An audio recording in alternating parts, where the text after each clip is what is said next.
ഇന്ന് ചോളത്തിൻ്റെ ഒരു റെസിപ്പിയാണ്. എപ്പോഴും ചോളം വാങ്ങിക്കഴിഞ്ഞാൽ ഞങ്ങൾ ഉപ്പിട്ട് പുഴുങ്ങുക മാത്രമേ കേട്ടോ ചെയ്യാറുള്ളൂ. അപ്പോൾ നമുക്ക് ഇന്ന് വെറൈറ്റി ആയിട്ടൊന്ന് ചെയ്ത് നോക്കാം. അപ്പോൾ അതാ ചോളമെല്ലാം ഞാൻ പുഴുങ്ങുന്നുണ്ട്, ചെറിയ ചെറിയ പീസാക്കിയിട്ട് കേട്ടോ ഞാൻ പുഴുങ്ങിയെടുത്തത്.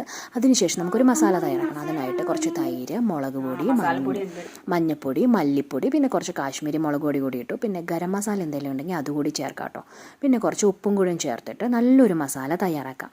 എൻ്റെ കയ്യിൽ ഗരം മസാല, ചിക്കൻ മസാലയൊന്നും ഉണ്ടായിരുന്നില്ല, അപ്പോൾ ഞാൻ അത് മാത്രം ചേർത്തിട്ടില്ല, ബാക്കിയെല്ലാം ചേർത്തു. ഇനി നമ്മൾ പുഴുങ്ങി വെച്ചിരിക്കുന്ന ഈ ചോളത്തിൻ്റെ മേലെ ഇതിങ്ങനെ തേച്ച് പിടിപ്പിക്കുക കേട്ടോ ചെയ്യണത്. എല്ലാത്തിൻ്റെ മേലും ചെറിയ ചെറിയ പീസസ് എല്ലാം ആക്കിയിരിക്കണം. അപ്പോൾ അതിൻ്റെ മേലേക്ക് ഈ മസാല നന്നായിട്ട് അങ്ങ് തേച്ച് പിടിപ്പിക്കുക. ഇനി നമുക്കിതിനൊന്ന് ഫ്രൈ ആക്കി എടുക്കണം. അപ്പോൾ ഒരു ഫ്രൈ പാൻ വെച്ച് കൊടുത്തിട്ട് അതിൽ കുറച്ച് ബട്ടർ അങ്ങ് ചേർത്ത് നോക്കിക്കുക. ബട്ടറിൽ കൂടെ ഇത് നമുക്ക് അങ്ങ് ഫ്രൈ ആക്കി എടുക്കാം. അപ്പം ഞാനൊരു ചീനച്ചട്ടിയെ വെച്ച് കൊടുത്തത്, പക്ഷേ നല്ലൊരു ഫ്രൈ പാൻ വെച്ച് കൊടുക്കുകയാണ് കുറച്ചും കൂടി നല്ലത് കേട്ടോ.